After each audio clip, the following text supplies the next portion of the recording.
Welcome to Journey Through the Gate, your paranormal portal podcast, as we delve into the many questions and wonders brought on by the supernatural experience. What's on the other side of the gate? Let's find out together.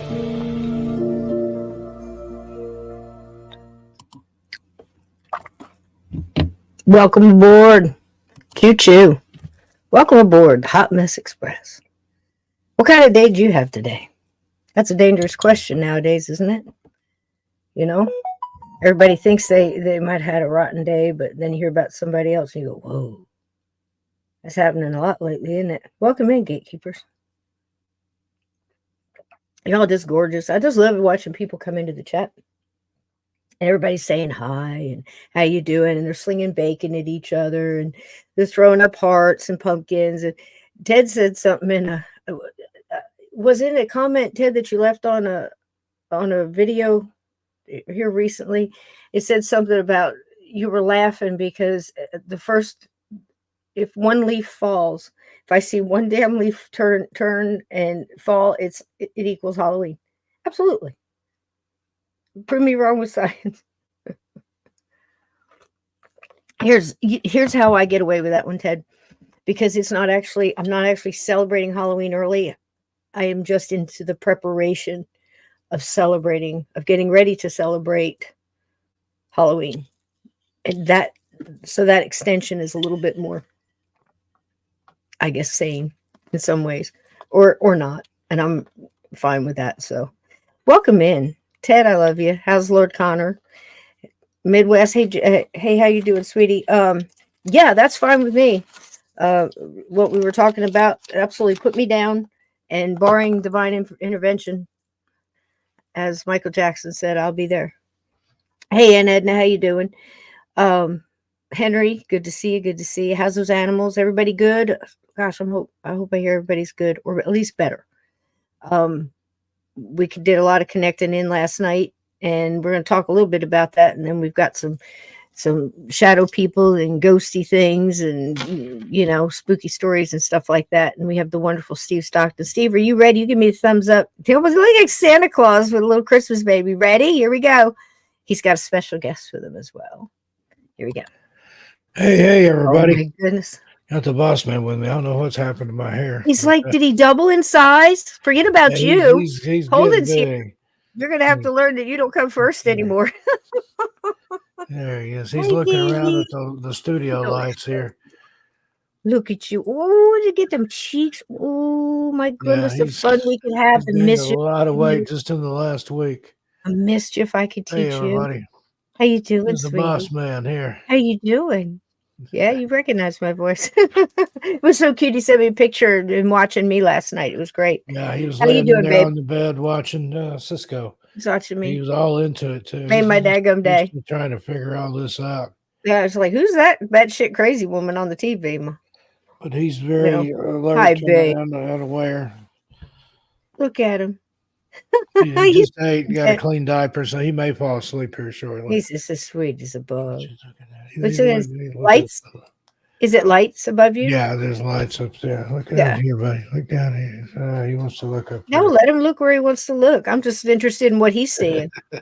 Yeah, there's studio lights up Has he doubled in size, Steve? I don't know about double, but he's getting bigger. That's for sure. My gosh. Or you're shrinking. Maybe it's you're shrinking. Maybe it's both.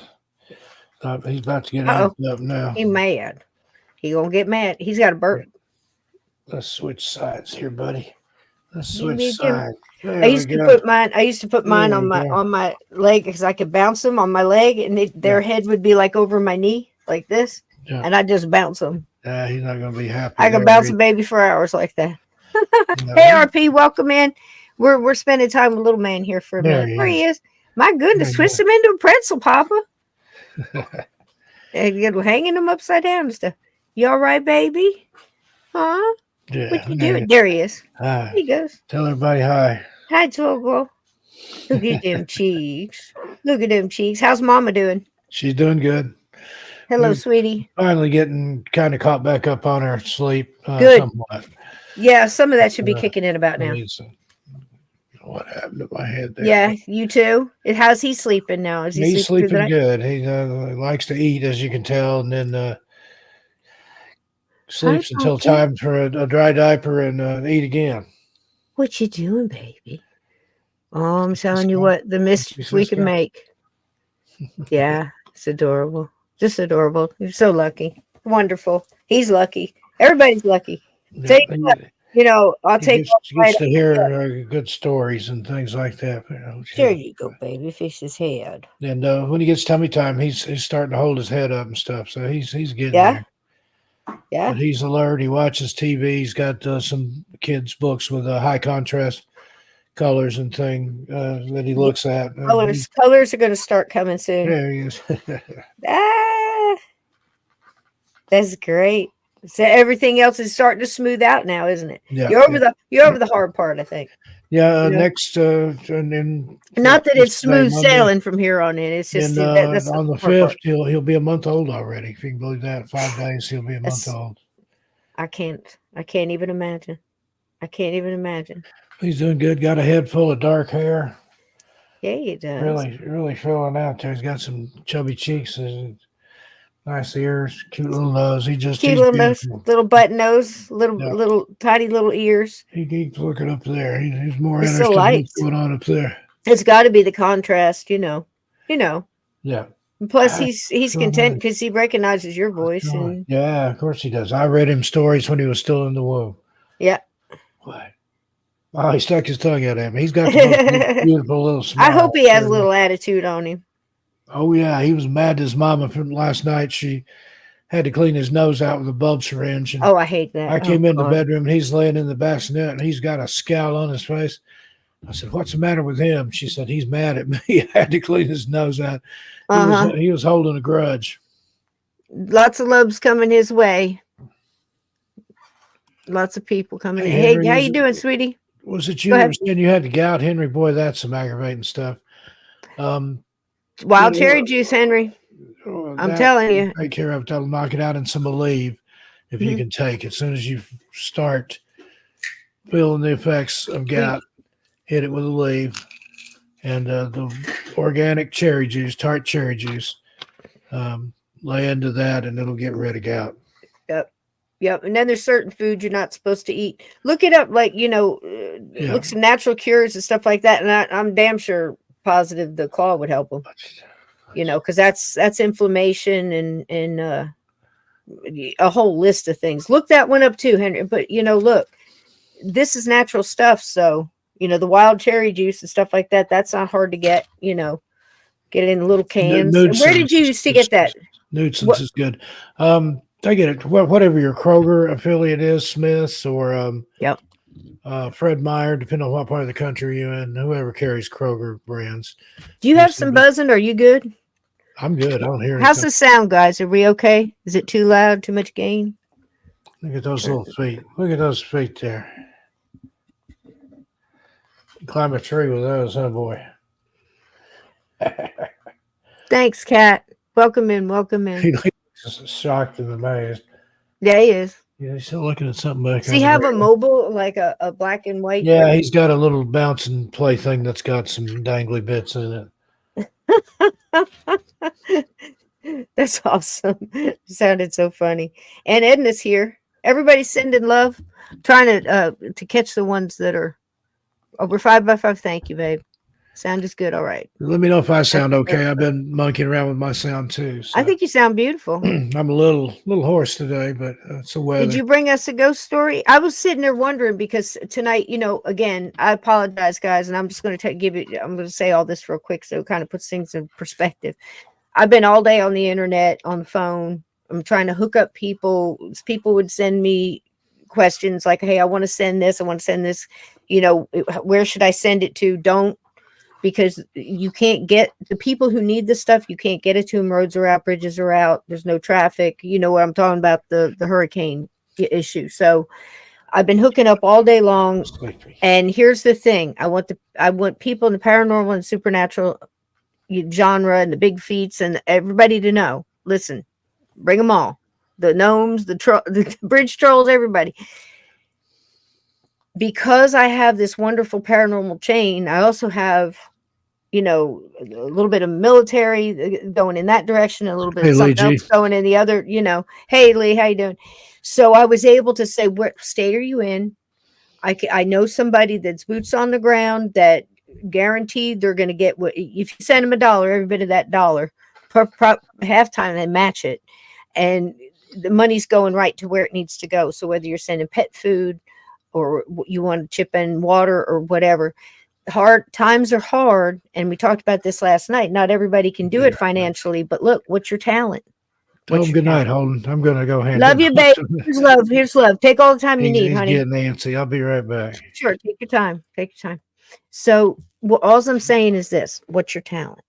You know, I had people connecting in, just bringing information, bringing numbers, ham repeaters, so they could get a hold of people to get information out or do a wellness check. Or where are you, boots on the ground? Do you know people in need? Where are they at? You know, what is it that they, you know, they need? Do they need to get down off a mountain? Do they need a bridge put apart, you know, a bridge, a road cleared? You know, what's going on? So many people are involved, the Cajun Navy, so many, gosh, I could stay here all day naming off groups. But the thing is how the chain worked so quick. And the two people that I shared the videos last night, it was Pinball Preparedness and Patera's channel, Appalachian Homestead, and several others. And I've been sharing all day on my Facebook. I pretty much concentrated to there, getting out numbers. If you're in this state and you're in need, if you're looking for a person, missing people, uh, back and forth, these are the numbers to call in that state, down to county and town. Okay. And where they need the help at and what they need. By the end of today, there was fleets of private helicopters, private planes, trucks, people with a head on their shoulders enough to realize, you know, it can't just be any truck. You know, a pallet of water weighs this much. And I mean, you know, they didn't want anybody's trucks damaged or anything else. It's like, let's be practical. What do you have to, you know, that you can do? Let's put you best where you can be the most help with what you have to, you know, your talent or what you would like to contribute. So I will reiterate again, please be more than cautious about sending gift cards. There's a lot of fraud there. I know it sounded like, you know, years ago that was a great alternative, but here's the thing: don't get upset or panic. Use some things that are working and been tried and true in these situations. There's a lot of apps and cash apps and things like that are given hassles. Don't ask me to give all the details. Just trust me on this one, or you can research it for yourself. But right now, Give, Send, Go is working with people. I believe PayPal has not been an issue. Um, a few others.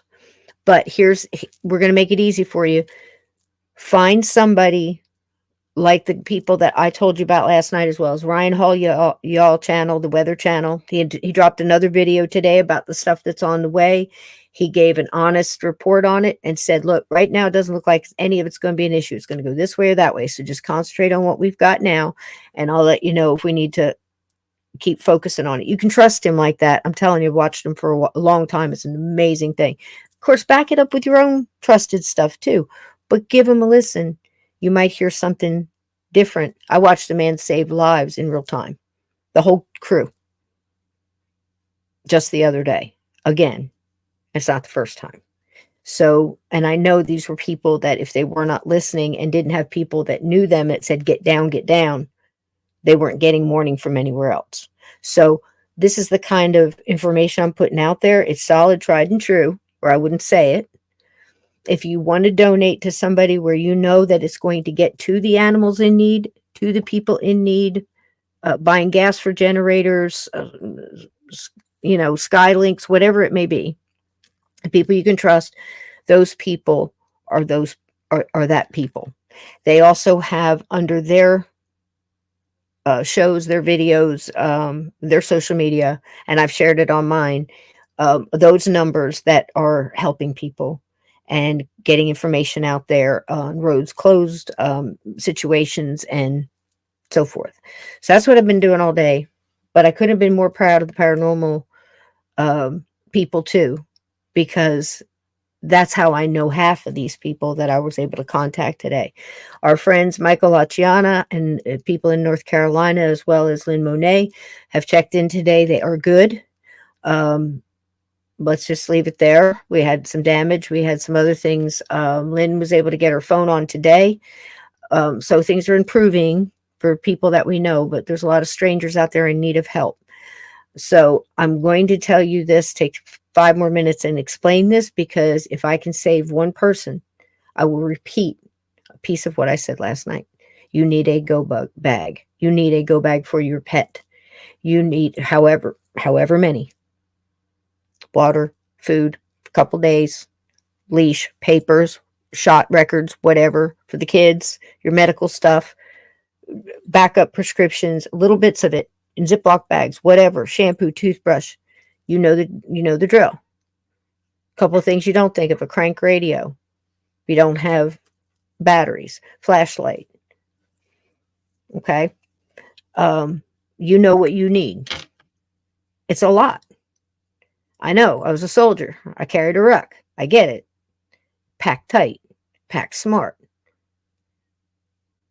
Have a little cash out. People are having a hard time buying gas. They don't have cash. Okay. If the gas station has gas, it might not be the kind you need for your generator. You might have to go a couple of miles more to get what you need for your generator, if you're lucky enough to have one of those. But here's the thing. I am amazed, shocked, and appalled. Amazed, shocked, and appalled at so many things. I'm amazed in wonder and in awe and in inspiration at others, at other things. Just as many all day long. It's like an emotional roller coaster. You know, we get whiplash, emotional whiplash. But here's the thing. The thing that amazes me the most is people that were just so unprepared for just a couple of days locked down in the house. 2 days of water, three days of food, 3 days of water for everybody in the house, including pets. Not even that much.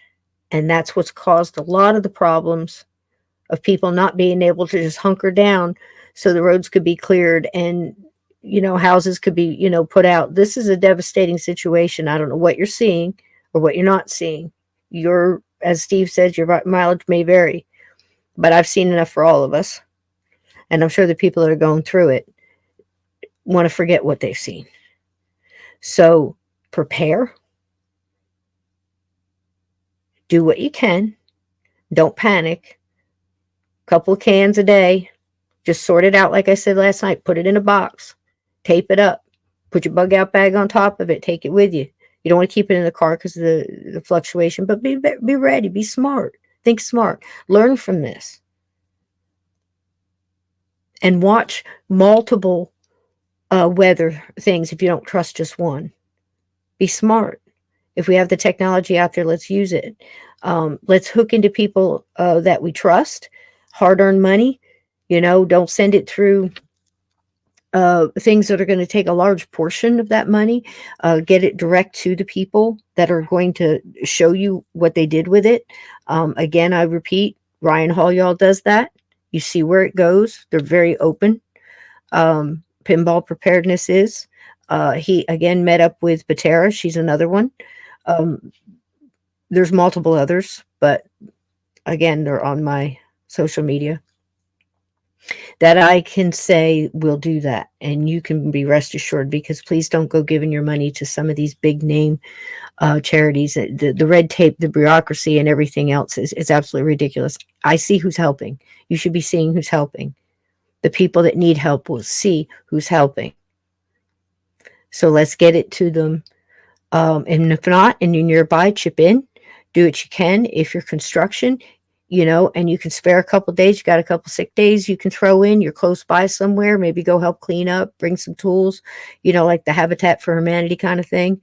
Let's do what we can. These are Americans. It doesn't matter what side they were on at this point. And they're going to see where the help is coming from. And I think, a lot of us were here for this. And I'm going to tell you right now, it ain't over. So please heed my warning and understand my words. Keep your eyes open. And let's keep praying for these people and send them good energy. And I hope you got something from last night and from today. And now let's tell ghost stories. What do you think? I have one that I know we saw a long time ago, but I thought it was so apropos for everything, that we just went through. And listen, I'm speaking from experience, like I said, all day long. Stories, stories, stories, visuals, pictures, videos, numbers, people. Thank goodness and oh my gods, you know. So it's kind of hard to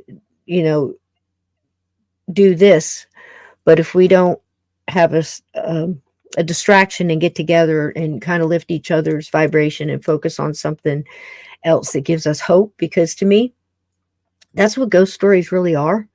A lot of them are scary, and you've got all the other layers of where things we don't quite understand, things that have a little bit more of a sinister vibe, things that have a definite negative vibe, and you know things that were never human, ancient things. Those really, I think, scare us the most because we understand the least about them in a lot of ways, just like anything.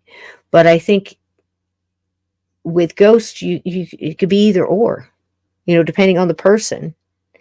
And there was a statement in one of the videos that we just showed, and I think we showed it last night too, and talked a little bit about it, about how much we have to understand energy as much as we can. And it's very simplistic to understand just the amount of what you're putting out in this in the supernatural world seems to be what you draw in a lot of ways, because you kind of get their attention. um, I think it's a big part in a way and a small part in a way, because it depends on the person and it depends on the ghost and what they're all about. Because I have found in my time that ghosts are just as individual as we are, and they're here for different reasons. They're also here at different understanding levels, different things they've learned to do that they can do, which it has always mesmerized me thinking about that. It's like, is there somebody that comes along and goes, look, you can do this, this, and this, like Ghost, where he was bumping into different ghosts that would teach him something different? And, or is it just something that you stumble upon and figure out along the way? And I think there's a little bit of truth in both sides of that. What do you guys think? Because really, we're just, guessing on the data that we have. So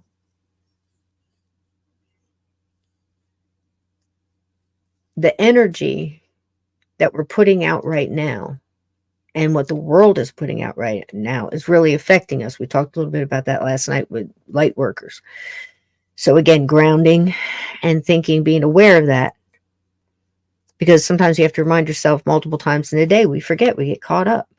We get caught up and we think, oh my gosh, I'm in the social media and it's really having an effect on me, or I'm, too much news, too much information.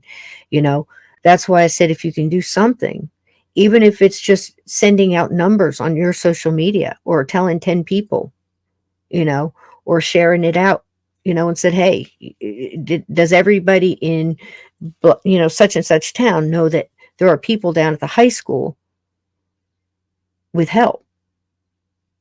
Some people don't even know it because they have no connection or cell phones or whatever, internet, electricity. So if you do, for some reason, you have a sat phone or you've got a ham radio, or you're able to hear some information because you have a crank radio, or for whatever reason, go around, knock on the doors, let your neighbors know and say, hey, did you know that, down at the high school, do you need water? Do you need food? Do your baby have diapers, formula? You guys okay? You have enough candles, whatever it is. And just get to know them a little bit more. I'm hearing a lot today about people that were all by themselves or people that were in a medical need and everything else. And again, we always hear that people had a chance and said they were going to stay. In this case, ladies and gentlemen, I think I'm pretty close to being on the money when I tell you that most of the people that got hit had no idea it was going to be like this. And people, independent weather people and social media and things like that really saved a lot of people because, you know, things took a hard left real quick and a lot of people got caught unaware. But in this day and time, everybody should have enough to get through a couple of days, especially if you got youngins counting on you or anybody that's sick or you yourself. Think of the time saved if you could just grab up a bag that had a couple 20s in it, some ones, everything you needed for a couple of days. What if you're stuck in your car? You can't move in traffic or something else. These are the times we need to be doing these kind of things. Right? And don't forget about the fire extinguishers in your car. Think outside the box. Do what you can. All right? So let's watch this one. This one is a good ghost story, but it's also goes a little deeper because it comes with a legend. And that's what I was going to ask Steve when he comes back is, what's your favorite kind of ghost story?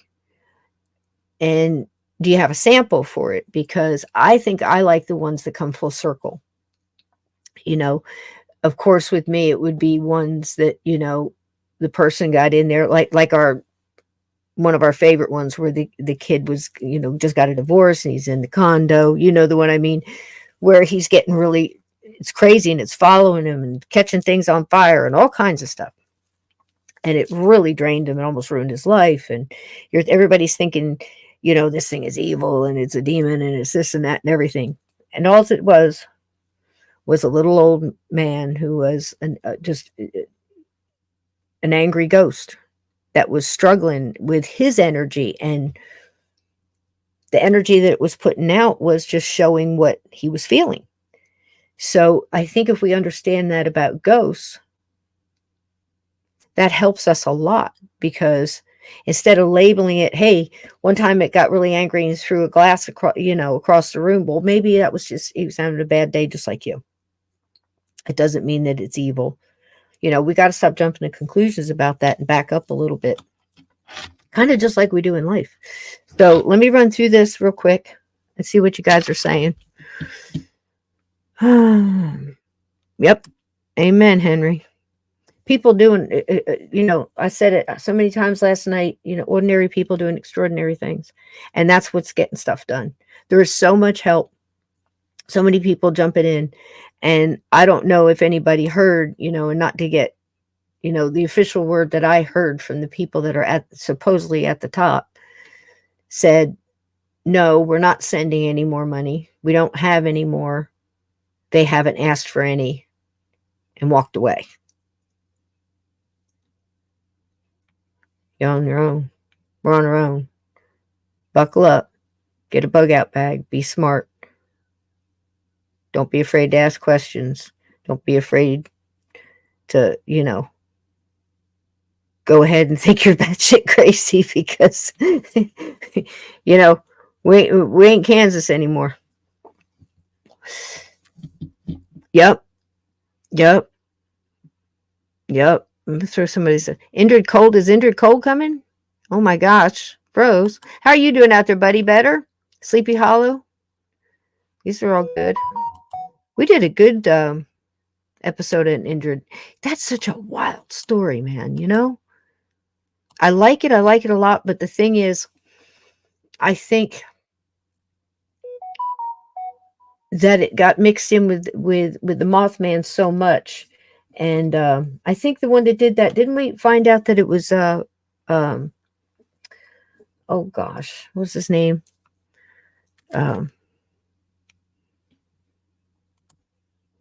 Don't kick me. Not he was a Fortean. what's his name? Keel. So he's the one that put it together, I think, in the book, right? And that's why we associate it, but it actually happened in a different space away from the Mothman. But there seemed to be an awful lot of wild and buggy stuff going on in that area anyway. So I don't know. You know, that's the big mystery. Big mystery. Mm-hmm. That's true. That's true, Aunt Edna. But they're, people are getting to now. Helicopters been running all day. Some of them have been National Guard. I don't even want to talk about that. It's like National Guard from Tennessee was sent this way, and then this one was sent over here, and they're crisscrossing like. And I'm like, okay, they got monkeys in tuxedos pushing buttons again. You know how I feel about that. Yep. Okay. Yep. Yeah, it's beautiful, man. It's beautiful. Like I said, I've been on the phone all day, sharing information back and forth. We're trying to hook up different people that are close to that, they have the stuff, but they don't have the means. So they got people with trucks that are meeting those people and they're loading up. And then, I got to jump in there and tell them, hey, yo, watch it out, fellas, because they're attacking semis. There's a whole bunch of bad stuff going on in the truck, areas and the rest stops, and they're trying to steal the stuff that's on the trucks. So, ride dirty, folks, or whatever, because it's rough times. It's tough times out there. So again, I'm glad you're here, but what's your favorite type of ghost story? I said I like mine were the ones that come full circle. Of course they get rescued. We figure it out. We sort it. Yeah. People come together to help that one, basically stranger, like we're talking about, strangers helping strangers. But inevitably, of course, one of mine would be that it ends well. That's kind of mine. What's yours? I like haunted theaters. There's just something about the theater. Oh, wow. And Yeah. I was in the drama club, and I've performed on stage and stuff before.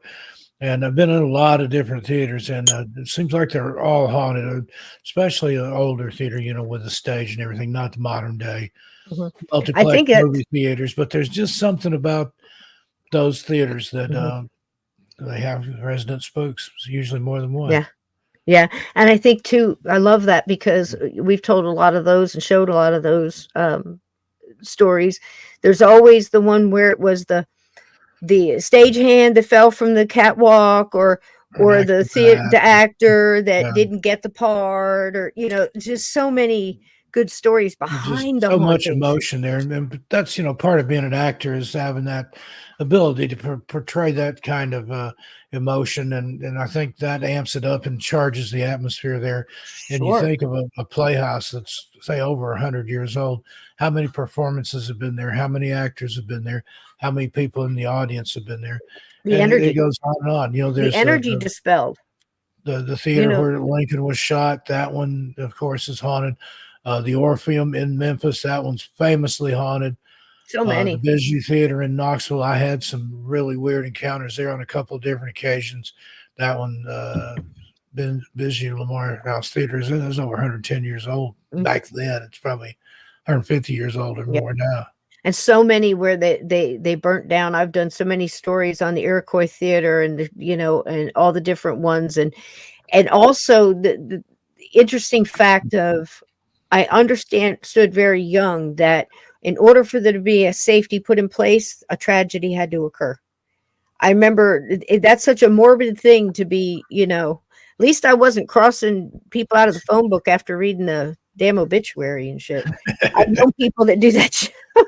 Yeah, but I had an aunt that would do that would get up gleefully in the mornings and see who all she'd outlived, and then take their name, scratch them out of the phone book. Scratch them out the phone book. I'm telling you, there's more than one person that's done that. But hey, Tails, welcome in. So yeah, that's the thing. The theaters too, with downtown, like we have the Paramount Theater here that's haunted. I mean, a lot of times theaters were used, if they weren't burnt down and people didn't die in there, and then these safety things get put, because that's what happened with Iroquois. The push door, y'all know the push door. I mean, so like you would just walk, like schools used to have them where you had a bar. So you'd like walk into it and push the bar and that would open the door, right? That came from the Iroquois Theater And I think it burnt in 1923, around then, maybe a little earlier. And the doors opened in. So when the people piled against the door couldn't be opened. So now if the people piled against the door, it would just open. And that's where that comes from. So I've always been interested in that kind of thing too. And so I'd pick up stuff like a hair dryer and see where it says, do not use this hair dryer in the shower or in the bathtub. And I'm thinking, how many people had to do that for them to pay to put this tag on there, and rather so they didn't get sued in court? And You it's know? just one of those things. I was talking about the Orpheum. There's Orpheums in different places. There's Orpheum in Phoenix, Arizona. Hmm. There's one in Vancouver, BC. There's one in here in Massachusetts in New Bedford. And I think it has something to do with the name. Now, I think that was a chain at one time, and that's why there's so Me many too. named the Orpheum. But if you go back and look at that word in the Greek, Yep. it comes from the mythological figure Orpheus. And the Hi, name Kylie. actually means Orpheum means a mysterious, enchanting, or melodious space. So there you go. What's in a name? Ted says there's here in the Drury Lane, and Yeah. isn't that where the Muffin Man's from? You know, do you know the Muffin Man? The one who lives. The Muffin Man, the Muffin Man. Do you know the Muffin Man? Do you know him, Ted? Lives on Drury Lane, right? No? Am I wrong? I could be wrong. Tim here, welcome in. Tim says the Princess Theater in Melbourne has a famous ghost. We've done so many episodes on haunted theaters. I'm telling you, I live At every theater, every right single one, very with the close to the stage and Paramount. Same footlights thing. and everything. Now, like I Yeah. said, the modern Yep. cineplexes, Yep. True. I haven't heard of any that may be, but the ones with the lighting and the Hmm. rigging and the catwalk and everything, Hmm.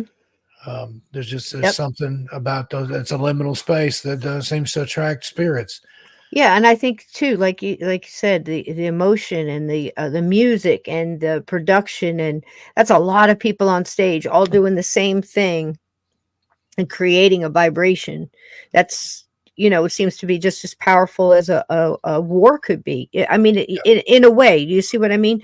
Yeah, We always think of that kinetic energy being in battle and death and dying, and of course, for sure. But I think there's something to be said for the vibration that a musical would put out, or an orchestra, evening, and that kind. There's just a different vibe. I think that gets captured too. And the yeah. one of the best There's ghost videos I think I've showed on this show at least over the years. I don't know how many times, at least twice. And it's really cool. It's I think it's a community theater production. I don't think it's a high school. And it's in the kind of theaters we're talking about, with the red velvet curtains, with the the whole thing. at a Wurlitzer organ if you're lucky. Absolutely. Oh wow. Yeah. And it's Romeo and Juliet. It's a production of Romeo and Juliet. Of course, it's young kids, and they're in the death scene. And I believe who dies first? Romeo or Juliet? Romeo does, right? And then she does. Then she drinks the poison. I think that's Yeah, right, isn't I it? think I think she gets to see him dying. so But too. anyway, they're in that part where whoever is the next to go is leaning One of the over the lines she body. has is, "Oh, Trill drank all and left no drop for me." I think he drank the poison and then she offs herself, if I'm And then remembering yeah, correctly. yeah, yeah. I think that's the thing. So when they're bent over like that, right behind them, out of the, I guess you would call it the scaffolding above, from top stage, or I'm, no stagehand. I don't know, all that. But from above, you see this white mist. And the white mist starts to come down very slowly, very much like that one where the guy is leaning over the gravestone, and the thing is behind him and puts his arms around him. Yeah. It's like this, and you can see it forming out of the mist. It's a gorgeous woman in a period dress, but of course it could be an actress I don't know. It could be in costume, and it hovers over the two of them and just dips down and almost touches the head of, I guess, the young girl, and then floats back up, and the whole audience sees it. I mean, well, at least I can't say the whole audience, but enough went like this, and you think at first it was for the kiss, or him, her realizing that Romeo was dead, and it's in that moment, and then the thing comes down really fast and almost touches the head, and you can hear people in the crowd that did see it add another one. It was amazing, but yeah, theaters, man. They And have the yeah, best it seems stories. like a lot of Shakespeare stuff has that. And then there's that one play that if you're an Macbeth? actor, you can't say you have to call it that Scottish play, or otherwise things can go very wrong very quickly. Legends are cool, man. I know. Toil and trouble and all that, and there's something to be Hey, said. Vixen. Yep, Hey, Vixen, yep. Oh yeah, it was cool, Aunt Edna. I mean, it's just those kind of things. I saw another one today. Well, one of my favorites. I know you guys will know the one I mean. Is where they have the camera is kind of up in the corner of the living room, so it's looking down over the living room. You see the TV and the couch, but you can also see there's like a closed bedroom back door, and then you can see where the front door is off to the kind of the back, and then the doorbell rings. And all of a sudden, you see this full-bodied apparition of obviously an older woman. You can almost tell she's wearing almost like one of those sweatsuit outfits where the shirt matches the pants kind of thing. And she reaches in and opens the front door as the guy who actually lives there now is coming in, and he walks right through her. It's amazing. You've seen that one, haven't you, Steve? Yeah. It's crazy good. Crazy good. Welcome in, Vixen. I'm so glad you're here. Okay, so this one has a legend with it, and I thought it was kind of apropos because it is. Ready for a little video there, Steve? Yeah. I need to go get more snacks. Roll that beautiful got trying to hit the right buttons. What you got? What you drinking? It's a Dunkin' Latte. It's what's it got in it? Mocha, latte, espresso, coffee milk. That's good stuff. Dunkin' Donuts. Check it out. The unofficial endorsement, unsolicited endorsement. All right, sweetie. So this one is the Fisher Ghost. It's about this was a little longer. This one's about 11 minutes, I think, but it's a good one because it's got the legend behind it. It has to do with predictions and legends, and I love it. So here we go, the Fisher Ghost, and it's extraordinary with our wonderful Warwick Moss. The extraordinary. It's near midnight. I feel the cold in my bones. Some say ghosts feel like that all the time. He's going to need a bigger cup. Right? A grisly end. That is a little cup. Dignitas, as they say. Yeah, a little bigger.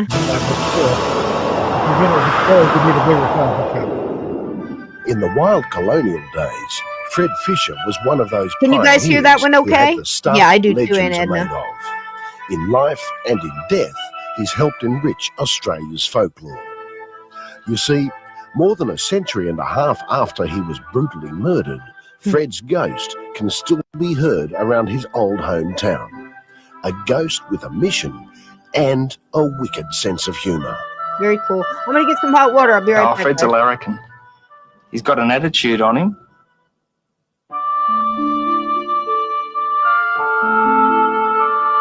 Fred Fisher's story begins in the settlement of Campbelltown in the early 1800s. As old Sydney town pushed ever westward, the bush was raised to make way for cattle and crops. It was a land of opportunity, where ex-convicts rubbed shoulders with landholders. Fisher was a young shopkeeper in London, and he was in his early 20s when he was caught red-handed. He had forged banknotes in his possession, and next thing he was transported to New South Wales for 14 years. Historian Verlie Fowler has traced Fred Fisher's colourful life and times. She's discovered that he served only half the 14-year sentence, and by 1826 he'd become a respected landowner and builder. Around that time, he had a neighbour called George Worrell, the man who was to become his nemesis. And at the time, Fisher didn't have a house to live in, so Fisher moved in with Worrell next door. As well, there were a number of workmen employed by Fisher. They were also living in Worrell's house, and there was quite a crowd of them actually, and they used to go down to the local hotel drinking at night. But then one night on the 17th of June 1826, Fisher just suddenly mysteriously disappeared. Worrell was arrested and questioned about what had happened to Fisher. He stuck to the story that Fisher had gone back to England. So, what the police had was a missing man, a suspect, but no body. For months, the investigation stalled. And then there was a breakthrough, a vital clue that some believe came from the dead man himself. Late one night, a local identity, John Farley, was stumbling home after a heavy night at one of the local taverns. His route took him along a deserted bush track. I can't near imagine Fred doing Fisher's that. place.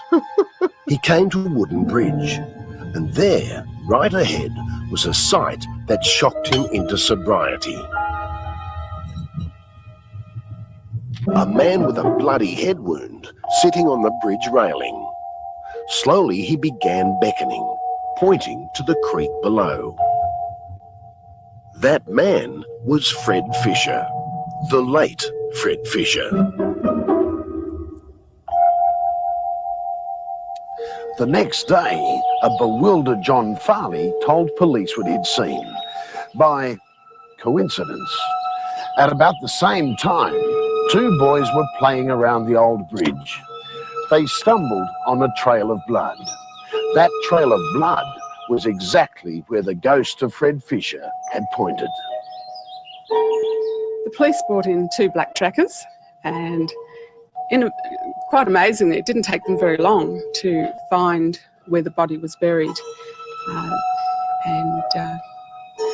They recovered the body, and it was obvious that Fisher had been brutally bashed. His head was just completely caved in, and it had been a very brutal murder. And that was the end of Fisher's neighbour, George Worrell, brought to justice with the help of a ghost. George Worrell was found guilty of the murder, and he was hanged. There were two men still locked up after he'd been hanged, but at that stage the authorities decided to drop the charges against them, so they were freed. So only Worrell was hanged for the murder. It seems, though, Fred Fisher still had some unfinished business. 30 years ago, for instance, Marlene Skipper is certain she saw Fisher's ghost. At that time, Marlene, her husband, and their young daughter Tracy lived in a house built on the property once owned by Fred Fisher. Strange things happened in that house, especially on the staircase and in the rooms on the top floor. And that's where this person was who was staring at me. And although I wasn't game to look, I was too scared to look, I just knew he was there.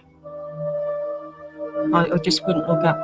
The hair would stick up on the back of my neck, and you get shivery because you know that there is somebody there watching you. From that moment, Marlene was so terrified she refused to go up those stairs ever again. Strangely enough, though, her daughter Tracy had no fear at all. She turned the haunted staircase and the top floor into a world of her own. And one night, Marlene's husband Harry learned the ghostly secret of Tracy's world. He heard Tracy running around screaming. Sounded like she was chasing something or someone was chasing her. So he ran up there, 2 or 3 steps. He was panicking. There was nothing up there. He picked Tracy up and brought her downstairs, and she started crying. She wanted to talk to Uncle Fred. So we sat her down and said, "Who's Uncle Fred?" And she showed us he was her friend, and they played together, and they played chasings and skippings, and they sing songs.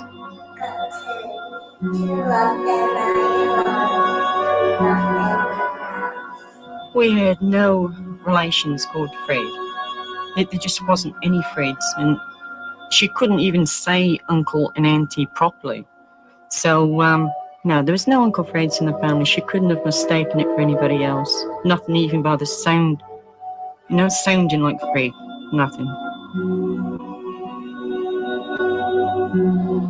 Was Tracy's playmate the ghost of Fred Fisher?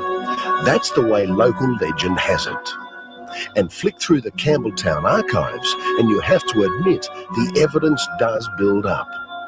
Take the case of the film company back in the 1920s that decided the legend of Fisher's ghost would make a great movie. Oh, wow. It was a decision they'd regret, all the way to bankruptcy.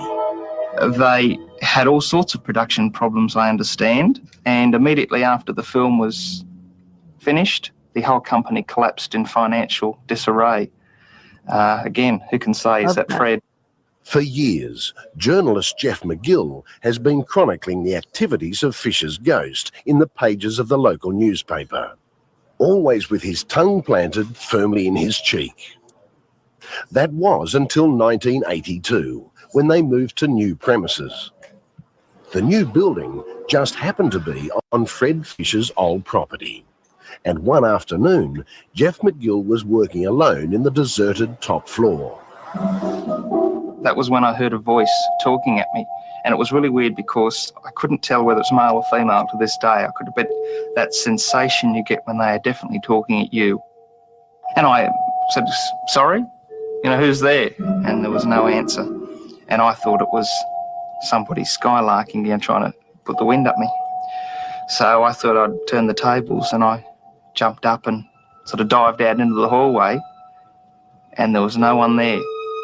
And at that exact moment, the pigeons that roost or nest out near the air conditioning ducts at the back of the building, suddenly, like a bolt out of the blue, just shot off with the feathers flying. And at that exact time, a very, very cold sensation in the Hey, hallway. Sarah Claire. Do what, hon? Oh, I was saying hi to Sarah Claire. Hey, And, Sarah. if you look down below, I've got a screen shared with you there. You can see how Holden watching the show Where is it? I'm looking. down the bottom. It's down below. It's down below. There it is hiding. Oh, look. Pop out. Look There he at is. him. He's watching this video. He's that we're watching this. He's watching the He loves TV. watching TV. Isn't that sweet? Look at that. He's watching the show. He's a big fan. Look at all He's a that big hair. fan. So that it's got a little bit more of the story, but I wanted to stop it there and think, what do you guys think about ghosts that come back to revenge? I'm seeing a lot of people put in the chat a lot of different ghosts. I had here the Greenbrier ghost came back and pointed out her killer. Yeah. We've talked about that a couple of times on the show. One that she covered on Ghost Lore too, about the ghost that went to court. Let's see. What's this one? Vixen Doe's got that one. Can you read that one, Steve? One of the first ghost stories I ever read was about the ghost of a young boy who brought his murder to justice and cleared his name of thievery as well. Wow. And there's one. Greenbrier ghost actually put her husband in jail for murder. Greenbrier. Now, I probably know this one, but there's so many ghost stories in my head. Where do you, are you? Greenbriers too. There's a Greenbrier up in the Smokies where that's Is it? Lydia Is that where it is? That's a different one, I think. But Is it okay? And then we've got the famous one we've talked about here on the show too. That was actually on Unsolved Mysteries and a couple other shows, and that was the nurse that was killed by the guy that came to fix her TV and to put her under a mattress, set her on fire, killed her. And then she came through. I guess her friend that she worked with at the hospital, who was a medium, a channeler that spoke in her sleep, trance in her sleep. Yeah. And that one went through court. You know, that's amazing. So I'm thinking this guy, if it is all, you know, this guy, Fred Fisher's ghost, is, you know, is he coming back to have his story told? Is he just messing with people now? He seemed to be cool with the little girl if it was him. It seems possible it was. He doesn't seem to be a bad guy, but didn't they say like half his head's blown off? So if he's appeared to people like that, just that would be disturbing. sounds like something out of Beetlejuice, doesn't it? This is, well, that's what I'm saying. I mean, that's pretty, you know, that's rough, man. All right, let me see if I can get that back. I'm just, you know, that's what I'm thinking the whole time when I'm thinking about the little girl is like, he's obviously, well, I would imagine that he's probably not appearing to her with his head blown off. It's probably in a happy kind of vibration, you know, playing with this little girl if he's just a good guy, you know, and not something else. Head under his shoulder there, under his arm, and it's got a big grin on its face. Hey, that's coming up, Vixen. We get to sing their head around, you know, the headless horseman, and we get to sing about Anne Boleyn coming up here really soon too. I can hardly wait. I love Halloween. I can't wait to listen to Cabin 22. I can't wait to hear our song. Stuff planned for Tales Untold, my other channel too. So stick around. Oh, awesome! I can't wait. All right, let's finish this one up. It's got about 5 minutes. With the experience Interesting. of history to go on, the owners of the Fisher's Ghost restaurant were taking a risk when they named it after Fred. Uh-oh. There's every indication he's none too pleased and has made his presence felt more than once. One morning, the owner, a former mayor of Campbelltown, Gordon Fetter Place, was first to arrive and found all 4 fires blazing. All the lights turned on, and that was against Gordon's strict instructions. Not surprisingly, he wanted to know why when the assistant manager arrived. And she said, look, Gordon, I put them out, and what's more, I went upstairs twice to make sure that they were out, and the lights were definitely out. Gordon and his staff were just getting over that when they were confronted by this, another of Fred's practical jokes. Again, an empty restaurant, but this time every single painting on the walls tipped sideways. No one had been in the restaurant overnight. There were no signs of a break-in, just a sneaking suspicion that Fisher's ghost had been at it again. And finally, it seems the ghost is attracted by the theatre, a down-under Phantom of the Opera. Here, there's been an unexplained presence for years, officially unexplained, but the Campbelltown cast and crew have no doubts who it is. On a Saturday afternoon, Greg Dillon was working alone in the props department. Well, maybe not quite alone. I heard footsteps across the stage.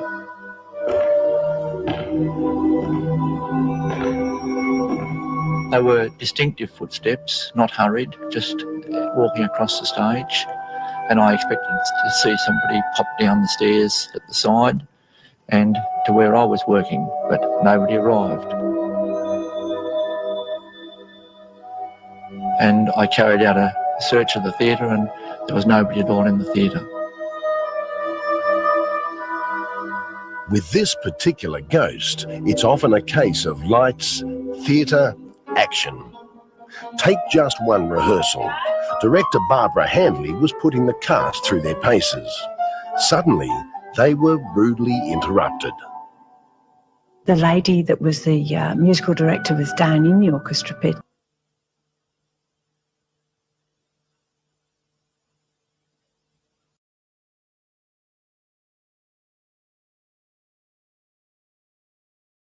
How cool is that? To this day. So do you think, I love that Aunt Edna said, you were reading my mind, here it is. I need to learn how to star these things up here. I guess I could just do that. Okay, there we go. So wonder why he would be pissed. I would think he would be flattered. Same. But as I was thinking that and listening to the story, I'm thinking too, it's like, look at all the people that keep bringing him up. So in a way, is he like, okay, you know, the John Wilkes Booth story we've talked about all the time, another haunted theater. So we had our friend Rob Guttrow there. He's there in the gift shop looking at a book about John Wilkes Booth. And all of a sudden he realized John Wilkes Booth is standing right next to him. So was he there all the time hanging around in that theater, or did he show up because somebody was thinking about him and talking about him? So this case could be very much the same, because it seems like at first it started out as him showing up to show, hey, somebody killed me. My body's down there. I can see him hanging around doing that. Then he seemed to come back, I guess, just showing up when people wanted to use his name. He seemed to be bothered by it. It could be as simple as, you know, he just doesn't want people to use his name. He seemed, if it was the same ghost, he seemed like he was good, you know, at least in a different spirit, no pun intended, around the little girl. If it was the same one, which it seems like it very well could be, because the mom or whoever kept saying, you know, she was almost convinced it was. She knows the little girl more than I do. But why would she make up the name and, all that other stuff in the songs? It's kind of creepy, ghosts come by and teaching your kids songs. I know a couple of stories that match that description. So he's really not, as I called the title, shadows and shades. I've always been amazed at all the different words for ghosts. Haints, wraith, specters, phantoms, apparitions, just all the spirits, ghosts, of course, all the normal ones. But every once in a while you'll hear one different, and shade is when you don't hear too much. That goes way back. Shadows and shades. To me, that's more of something you'd see moving along the wood line, or maybe going along your wall, and maybe going through your wall. And I was watching some old ghost, caught on tape stuff a couple days ago. And I was watching one that had an awful lot of dark mists moving through, very much like the Smurls in The Haunted. They saw it going through one their apartment into the next duplex, I think it was, that they were in. That kind of thing. And we talked about just because it's a dark mist isn't necessarily bad. I don't think so. I think most of them, I would say, probably are in the category of something negative, but that could be just negative feeling, depression, that kind of stuff, not necessarily negative evil. Those two things really aren't, the same thing. That's my opinion. And I think a ghost, even a human ghost, like we said in the beginning, can change how it appears because of the energy it's going through at the time, which is why last night I was talking about how I would be extremely hesitant to do hospitals and asylums and things like that because, and here's the thing, and I'm not putting it down, I'm saying that for me, my thing isn't going in to get evidence, even though I would be there like with a recorder or dowsing rods trying to get validation for what I was already feeling. Does it make sense? Whereas I'm going in to try to find out what's going on, and does this ghost need help? Can we help them? Is it a human spirit? Is there living people being bothered by this? That kind of stuff. Whereas there are groups that go and investigate to try to understand the anatomy of a haunting, say, or a ghost. So there's different reasons people do. And again, they could both be done at the same time. There's nothing wrong with that. But for me, what a drain it would be to go in there by yourself or with just a few other people that are working on this and trying to sort that energy. The energy that was in a place like an asylum, the suffering, the worry, the mental state, the shifting, the drugs, everything that the person living would have been going through in their mind is now in ghost form and very hard to decipher. So in my case, I would only go in there with somebody that may have some abilities and also be a psychologist, a therapist of some sort, because again, a lot of these ghosts, before you can get them, like say on a battlefield, battlefields aren't so hard for me, but I guess that's because of the military stuff. I don't know. It just seemed to be easier, but it almost is similar in how I'm explaining it, because I think I can understand them a little bit more than someone who has been in a medical facility and may or may not even been diagnosed correctly to get in there in the first place. And then you have to deal with the mental state of what they were in when they passed and what they're in now. And you have to get them past all of that before you can get them in that light vibration, that makes sense. So it's difficult, but in my, so that's why I said I wouldn't want to go in an asylum, because again, it's so draining and you're not really getting anywhere because you're just dealing with that emotional zigzag battle back and forth, and trying to sort all the knots. Sometimes it takes a few people. I would venture to say most of the time it takes, a few people working in unison, because it's very much like it's therapy. Do you just not agree with everything I just said for the last 20 I minutes? agree with everything you said. I was listening in. There you go. And, I had to check on my snacks. I just wanted to show you some stuff I found Please do. for this year's look at that limited edition. Oh my goodness. Junior mints. Is that spooky flavored? What does that say? Spooky flavored. What does it say here? It tastes spooky. Mints in pure chocolate. Junior mints, limited edition, with black and orange centers, but it's all chocolate. Oh my goodness. I love it. Love the box. Love the whole thing. Yeah. And then they have special flavor of Kit Kats. One of them is Ghost Toast. It's cinnamon yum. Toast. Kit Ghost Kats, Toast. those are really good. Love it. And Absolutely adore it. the other day, special Fanta haunted apple soda in the Beetlejuice. Hey, the Beetlejuice can. I've been seeing a lot of these black cat Coca-Cola cans and stuff like that. Is that just AI or is that a real thing? You got me. I haven't seen any locally, but I'm always on. I don't know what I see anymore. Snacks. I think, I don't know whether it's real, it's true. You can't tell anymore. I don't know if it's a AI's mix. gotten so good.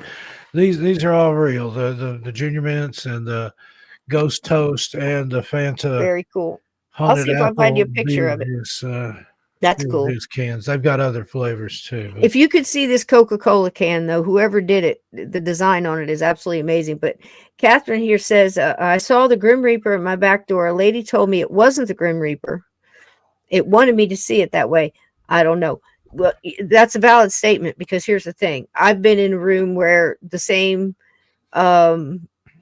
entity appeared. It was really... turned out to be just a really angry human, but had learned how to appear and manifest differently to more than one person at the same time.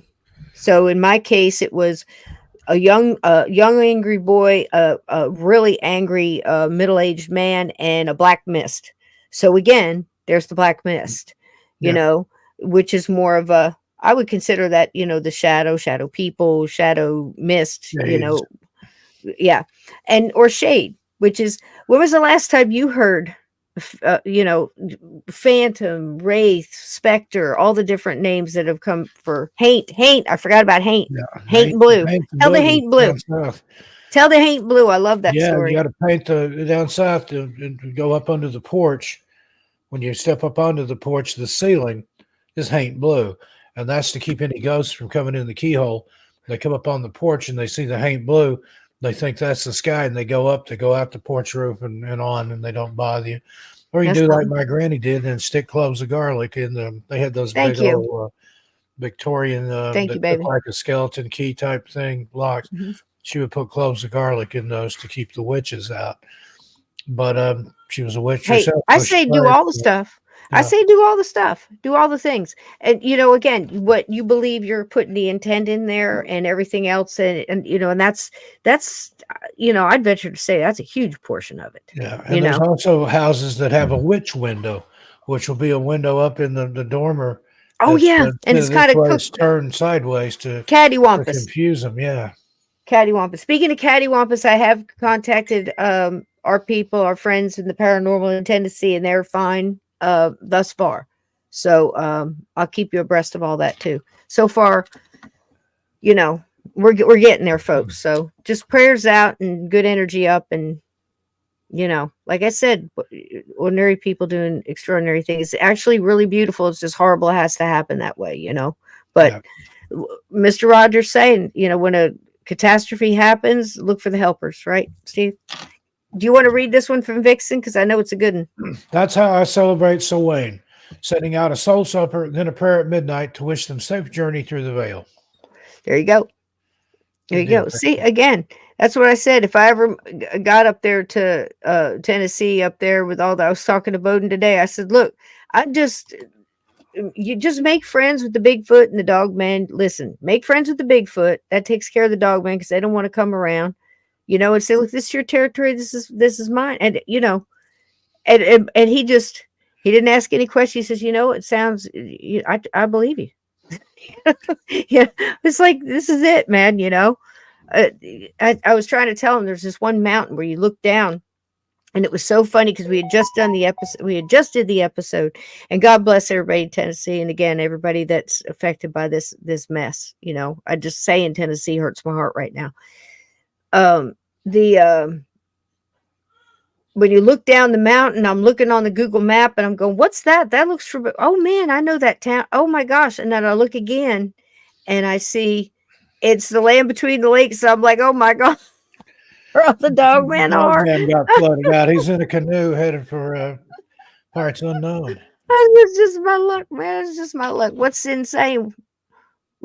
I know, honey. That's what I said. I looked down and I saw that and I said, well, because everything was perfect. It was one of those things where you're looking at this, oh, this is perfect. It's perfect. It's perfect. Oh my God, that's perfect too.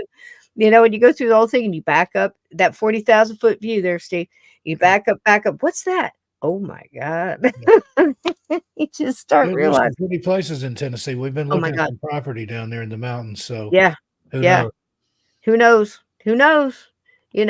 I said, they're going to be needing all the tradespeople and all the hammers and shovels they can get for quite a long time. God bless them, and I'll tell you what, if these old hands can do some stuff, I think I got another house in these hands. I was surprised, how close it got to the Smokies up there, Sevierville, Pigeon Forge, the Little Pigeon River there, all that's flooded out. Horrid. God bless those people up there. All day long, just trying to set up. Look, man, good help is coming. Good help is out there, and these people don't quit. This is going to be one of those things where, the intestinal fortitude of the American. I mean, it never quits. It's always underestimated, and it always comes through. And it's strangers helping strangers help strangers, and that's what I've been doing all day long. It's just being a link in that chain. If that's all you can do, is throw out a number, throw out this, connect these people in need to the people that have, and they're coming. And I mean that when they called out for it, it'll make you drop a tear, because people called out and said, what do you need? I need helicopters. I need trucks. I need money. You know what I mean? And that was it. And people came up. I know people for fact, Steve, came up and handed people I dearly love and trust $10,000 cash. Go buy what you need and get it to them. Reminds me of that Warren Zevon song, "Send lawyers guns and money." Yep. God, get us out of this. Yep. So we will rebuild. And again, I'm so glad I showed Liberty, because I kept saying, look, they got down, but they got back up too. And sometimes you got to reach out a hand and pull them up. So again, learn from it. If you can learn from it, it's what's that old saying? If you learn from it, it's no longer a tragedy, but a lesson. I mean, the tragedy's still there, but if we can prevent another, and make the next better, and better prepare and more knowledge, then that's what the whole Twister movie is about. Both of them very good, I might say. Did you see the new Twister? I haven't seen the new one. I saw the original way back in the day. And they've got did have a really nice Twister thing at Universal Studios in Florida. That was fun to walk through. There you go. All of it. Put the rosemary wreath on the front door, because if you grow it yourself and you weave it yourself and you put that energy in it and hang that on your door, that's something else. I'm a full believer in the mirror. It's like, look, Steve and I've said it 1,000 times. I mean, there's all kinds of stuff all around my house. I got Buddhas next to it's stuff because here's the thing, bring it all, bring it all, I mean, when you're in battle, I mean, I'd rather have it, not need it, than need it, not have it. Indeed. Right, Steve? Whether it be your crystal or a vulture foot or eye of newt or a super circle full of holy water, All right, let's get this next one. Yep. Oh, see, that's wonderful. Yeah, that's kind of happening here, not on an official level, Sarah, but definitely on a personal boots on the ground level. Does that make sense? Because that's, just what we're about. And it's amazing. And then you got your ones you just want to Barbara Stanwyck slap too, you know. It's always going to be that. You know what? It is good. It is really good. What's this? Let me get this one. Yep. And sage at the back. There you go. There you go. Now, is there a legend that goes with that? Tell it, Aunt Edna, because it sounds familiar, but I can't quite recall it. Is this something this is an old one, isn't it? Isn't there a saying, a poem that goes with this? I think there is. I can't remember. Maybe Aunt Edna knows it. Is it a poem? And get rid of your welcome mat. That's just inviting trouble. You know, it's true. And I See, thought no, somebody said, it's "Well, what if so you turn it true. upside down?" No, then anything underneath can see it and come up. I've got It's intent. back door. Mine says, "You have no business being here." Yep. That's very cool. But it's That's true for though. humans It's and an otherwise. intent kind of thing. You know, you might not want to welcome everything that just goes by. You know, and think about it. How many things in the paranormal, supernatural needs the invite to come in? I mean, off the top of our head, I mean, you know, vampires, all different kinds of things that, you know, and they're usually Stuff in the Ouija not board, good. all kinds Yep. of stuff. Yeah, you have to get Demons, it. demons. Only has the power that you give it. And if you refuse to give it any, then you have no business here. Get out and don't come back. Yep. Adamant. Mine's up Be to adamant. cast you out. Yep. It says go away. Yeah. Yep. Yep. True story. This is what I'm saying, froze. I mean, I can't say that's not true. No, no, You know, it just says welcome. show you mine. Yep. Too many sin, right? Yep. Dude, what? What are you saying, Ted? I'm always hesitant because I never know. I have to make sure what Ted means before I put it up here. Sometimes he gets a little froggy. Yep. Yeah. Yeah. I used to be an explaining mom, though. I wanted my kids to know why, because I figured it was a good learning experience. You know, it's like, I'm telling you this because this, and this, if I had the time. But exactly, that's what I'm saying. Steady now. So, but the thing was, I just raised mine different. Native American, you know, light worker, drill sergeant, redhead, Jersey girl. You know, they didn't have a chance. There is no reason for you to be here. Got it at the front and back door. That's for anything human. You're or going to otherwise. confuse them door dashers, man. They have a hard enough time as it is sorting their I've had people daggum come and English. look at it and, I'm telling you what, I ain't going to push 4 for this and 5 for that and 6 for this. They better sort there this is no mess reason quick for you to be because here to leave the food. I ain't having it. I ain't having it, you know. Yep. On Temu, where you can shop like a billionaire. That's don't you hate those ads? Do you oh God, every 5 seconds, my That's God. an unsolicited non-endorsement. But I got Oh my gosh, for like it's just $7. So they're drilling it into your head, and you can't tell me jingles don't work. and you're not I telling am me the stuck billionaires on shop Band-Aid Temu because either. Band-Aid stuck on me. I am stuck on Band-Aid because My Band-Aid stuck on baloney me. has the first name. Oh, there you go. Yep. How come yours reads in the right direction? Oh, you flipped your screen, didn't you? I hope you can read that. That Yep. does show right. I read it. Oh no, it came in beautiful. Okay, It I'm came going in to put beautiful. it back before something shows up. 35 some years ago, and I've always had a piece in my home. What? Piece of what? Oh my gosh. What kind of piece? Went down to the creek. Wait a minute. I got to find out what's going on. Went down to the creek. Brought back Crystal. Has anybody heard from Dolly? What's she saying about Pigeon Forge? I'll tell you what, they'll have that straightened out in no time, as quick as a lick. I mean, there's nothing like Southern people coming together and sorting stuff. They do not play. I'm here to tell you, country boy can survive. Let me tell you something. It's because of the country women. So there it is. I went down to the creek and brought back crystals and put them on the 4 corners of my property. Why? I don't know what possessed me to do it. I like it. I say do it. I've told people many a time to put metals in the corners outside. There's so many things like that, you know, salting outside windowsills, salt in the 4 corners of, you know, the corners of your each room, and sweeping it up, throwing it out. The onion thing. Let me get that right. Okay. You take an onion, put it in 4 quarters, and you put it in the 4 far corners of your home. And if it's a top level, you do the far, you know, corner that way and this way, like a box. Okay.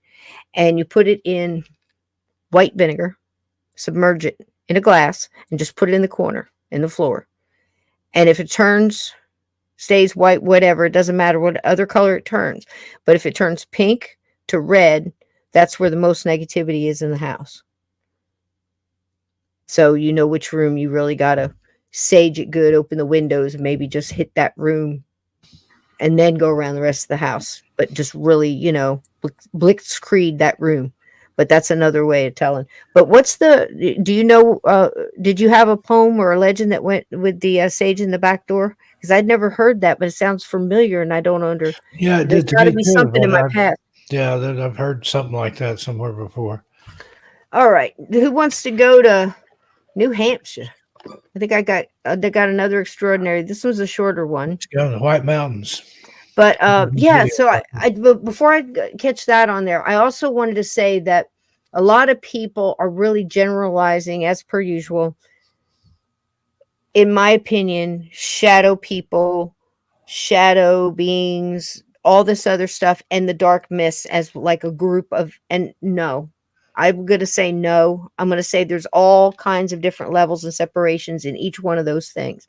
So not all shadows that you see are going to be evil. Do I think that shadow people are a different type of being that maybe might even be ancient or from another dimension? Yes, I do.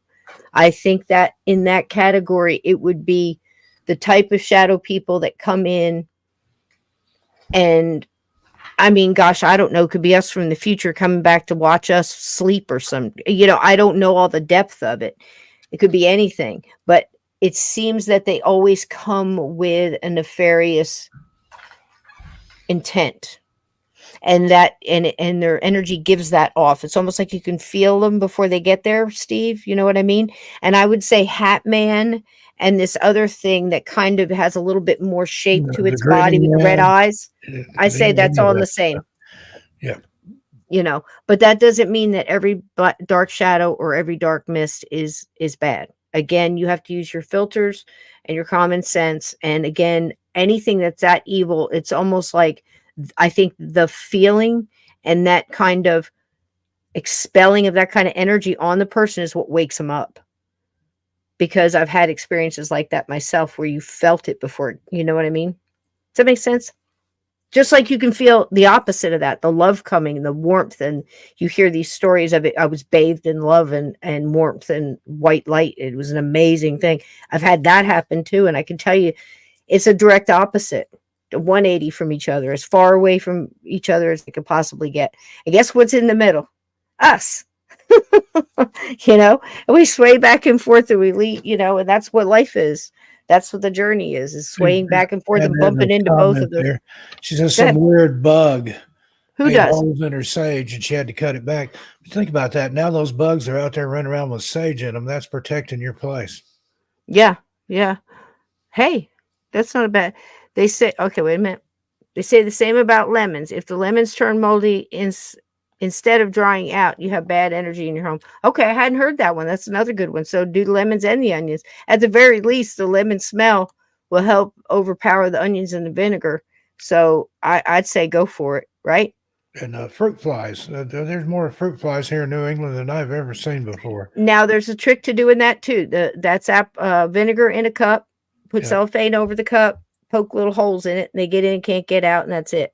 Yeah. You pour vinegar and something else down your drain too. Yeah, that'll help. It has to go down the drain because that's to get down in there. Love tomatoes. I can bring a tomato out, and just suddenly they're swarming like the little vampire gnats or whatever. They love anything with tomato.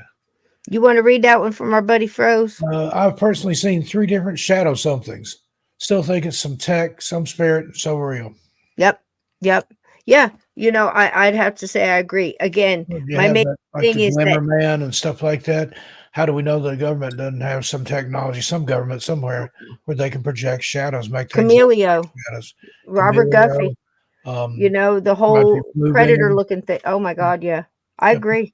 I think we've had the ability for invisibility. I mean, probably before the Philadelphia experiment, because they were already moving into big solid things. You know what I mean? At that point, I mean, we have so much stuff, guys. It blow your daggone mind. I mean, just think Project Bluebeam. That was what, 63? Something like that. Yeah. And they're still I mean, working on perfecting it. So who knows? oh my gosh, you know. All right, let's go to New Hampshire here for a little bit. This is a good story. I'm doing pretty good with the buttons tonight, Mr. Stockton. Haven't run out of the road yet. Well, We still got a half hour left. the night is young. The night is young. I saw the coolest thing today when you said that. I saw one of those short videos where you watch it, and I forget where it was, in what country, but they on the side of the road, so you wouldn't go to sleep. You know how you can run your tires over the ridges in the road, and it kind of makes this loud sound, and it wakes you up. We've all seen that. They went through, and there's a big music note, and you put your tires on that, and it actually plays a song as you drive. It's an amazing thing. If I could find it. Orlando, on one of the roads into Disney, if you drive at just the right speed and hit those bumps, it plays Zippity Doo Dah. That's No way. Yeah, absolutely. No way. I did not know that. That is amazing. How cool is that? See the things that we can do? Human beings are amazing, you know? And I'll tell you what, only people, the people that are in the light, you know, I mean, people that are in the dark aren't creative like that. You know what I mean? So there's good people and bad people everywhere, but you can tell them by their deeds. Does that make sense? Here we go. Extraordinary. The craggy coast and dark woods of the American North hide horrors from the past. The brutal settling of the untamed land claimed many victims. I'm already Even today, excited. some seem reluctant to leave this world. Trapped spirits haunt one town hall in New Hampshire. Locals refuse to enter its doors alone.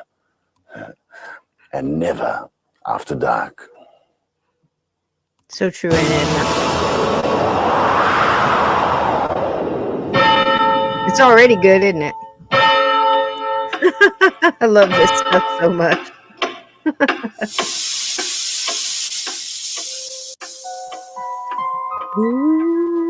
The police station of Alton, New Hampshire, was in the town hall basement. The chief, Thomas Mincewa, was on duty late at night when he heard it.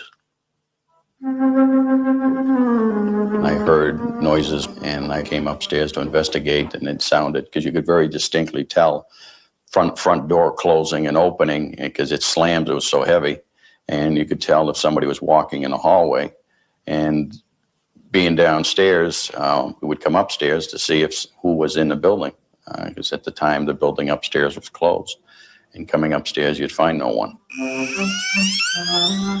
Alton's town planner, Glenn McLean, Doesn't it? I love was not it. the kind of man given to wild imagination. He's experienced it too.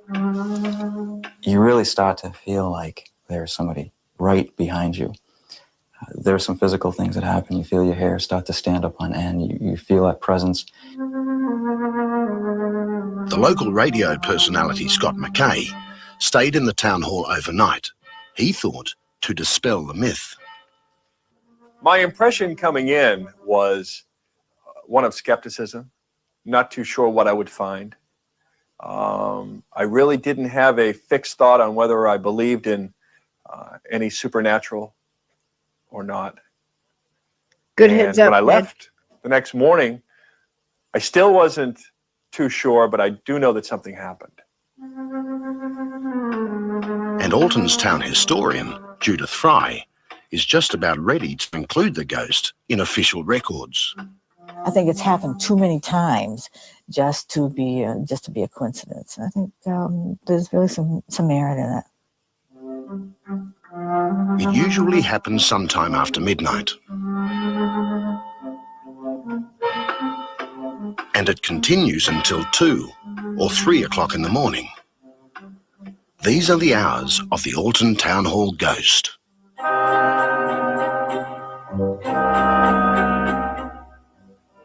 By day, the old town hall is typical of any stately historic site you might find in a small town of New England. This one stands with town pride. Its 100th anniversary is coming up, and a celebration like Alton hasn't seen for many years is planned. Some townsfolk are wondering if the big event might stir something unexpected even unwanted, in the old landmark. The people who live daily with the town hall ghost are certain about two things. It exists, and if you don't bother it, then it doesn't bother you.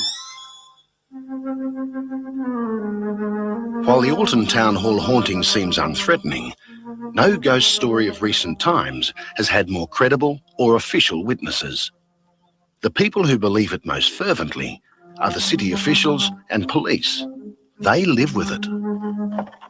When you distinctly hear footsteps and you know them to be footsteps and hear the same type of noise and come up and not find anybody, check all the doors in the offices, find them all closed, and check the building and there's nobody there, makes you wonder. There were a lot of times when things disappear. You go crazy looking for them because you're sure that they were where you left them. You look around, you can't find them. You come back, and they were where you left them. And you start asking yourself some questions. A lot of the city employees who work in the town hall by day refuse to enter the building alone, and never after dark. Good morning. I survived the night at the Alton Town Hall. The radio announcer Scott McKay thought he was going to make fun of the whole affair when he stayed alone in the building overnight. When I left with the last employee. She was going off to a class. I was going out to get something to eat before I came back to settle in for the night. You locked the doors. Locked it up. I had supposedly the only key that I know of. Lights were out. Everything was turned off except the entrance light. Yet when he returned, everything had changed. I came up to the room. All my stuff was gone. My whole gear, my sleeping bag, my knapsack. So I started looking around, came in this room here. Next thing I know, there it is in the judge's chair. After finding his sleeping bag, he noticed his TV set was also gone. After I retrieved my knapsack, I came over to the stairway here, and down at the bottom of the stairway was my monitor. Nothing wrong with it. It wasn't broken. It just looked like it had been placed down there. All night long, he heard footsteps when no one was there, noises that no one was making, felt a presence that made his hair stand on end. Even though I was lying here on the floor, supposedly alone in the building, something told me that I wasn't alone. What he encountered was consistent with everything the police chief and his men had been quietly telling each other for years. They would find lights on in the building as they drove past and turn around and come back to check them, and the lights would be out.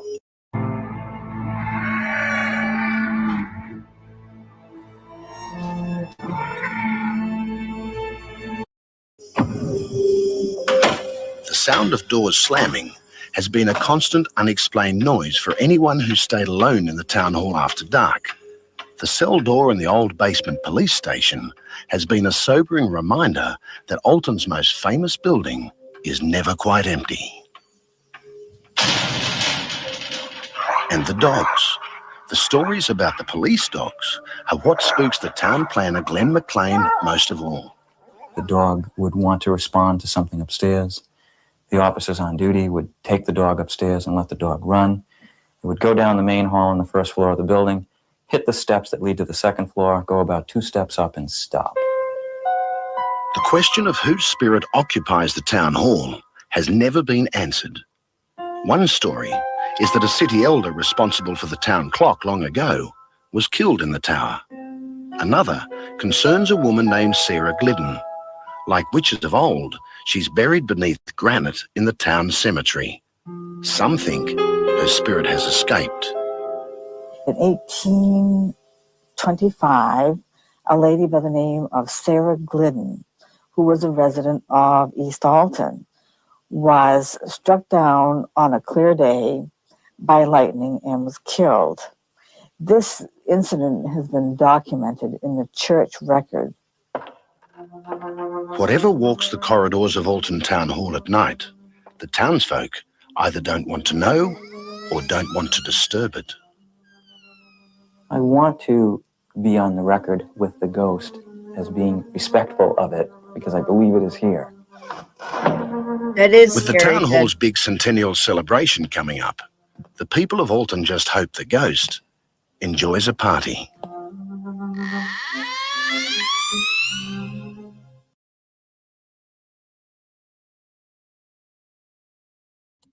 That was a good one. I like that one because it had skeptic kind of, reluctant skeptic kind of thing.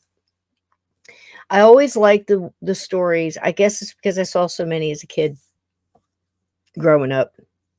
Those news shows, the local news that, sends somebody, a reporter or a radio host or something to the haunted place to make fun of it and build it up and do all the things. We've seen 1,000 stories like that. In so many different countries, in Australia, we've seen them in, Canada, and a lot here in the US. And usually the host winds up seeing something that convinces him or changes his mind, or that he'll reluctantly or she'll reluctantly say, can't really explain it.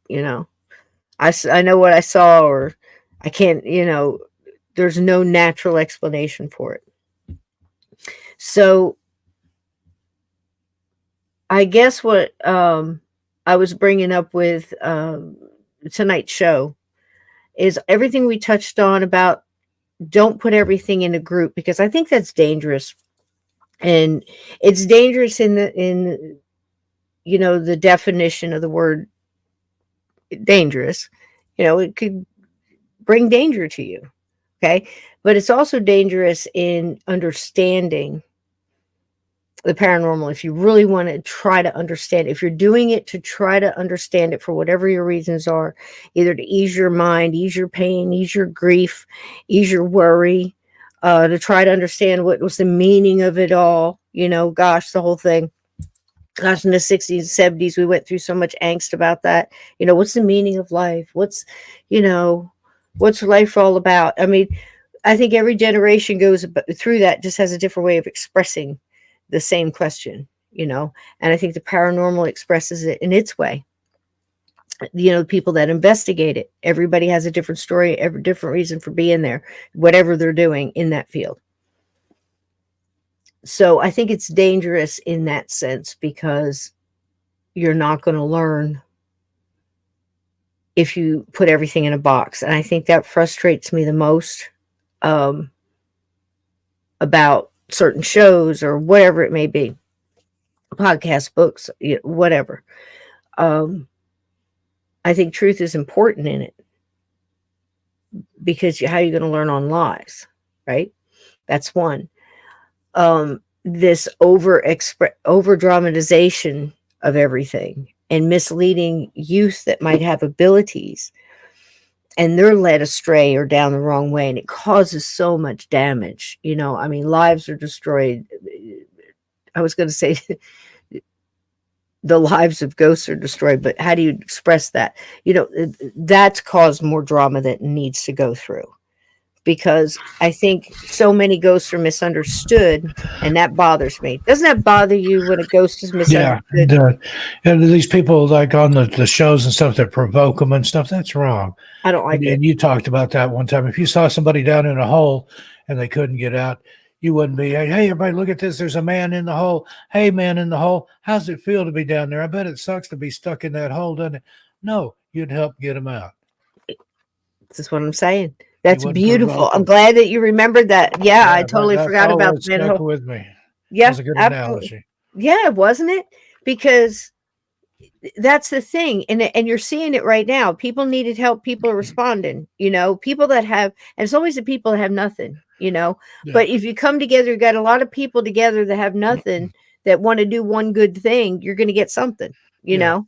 And for Christians and for followers of Christ, religious people. They want to sell you something, whatever you've got wrong with you, for $9.99.99, I've got a tape series, or I'll send you a prayer cloth, no, you don't see that anywhere in the Bible. Jesus didn't say, hey, I see what's wrong with you there. If you cross my palm with some shekels, I can heal you. Yeah. No, he just healed him, got it over with, took care of it. I know exactly what you mean. We're not far from, they've just put more glitter on it. But we're not far from, those old radio shows. And act now, and you'll get, the disciple steak knives. How much would you pay? Yeah. And we'll throw in the ShamWow. Yeah, and it's funny too because I'll do when I do the mysteries during the week, and I pull up old radio shows, Suspense, or gosh, there's so many good ones. Steve, we've talked about that too. The old radio shows, the CBS mysteries, the Sears Theater, the Lux Theater, Radio Theater, so many, and they're so good. I mean, these people, especially I think it was the Sears, had a real cool thing. It was kind of blocked off like that. Weekend special. I forget what they used to put on. Maybe it was a Saturday night special or something on one of the channels we used to get as kids. And you'd get Mannix. You didn't know who you were going to get. You get a detective. So The you get NBC Mystery Theater. There you go. You get McMillan and Wife. You get Get Mannix. McLeod. McLeod. What Was it? Cannon one of them? I think Cannon was one. Yeah. Columbo. They all run together. Columbo. Wow, And you didn't know who you were going to get until you heard the music, and you were just, oh, it's a Columbo. I love Columbo. Hear You know. that come, doo, doo, doo. Yeah. So it was like that. Sears Theater was like that, except I think Lauren Green hosted the Westerns. So if it was a Western story, you know, he'd be the host. And then I think Cicely Tyson had one. She did the drama and the romance and drama. So, I don't ever listen to that mess. And then what was the other one? Oh gosh. I think Richard Widmark did something, Lord knows what. But each one, Vincent Price does one, which is really good. So each one hosts the different genre of it. So I discovered the Vincent Price stuff. It's so good. So Suspense Theater is very good.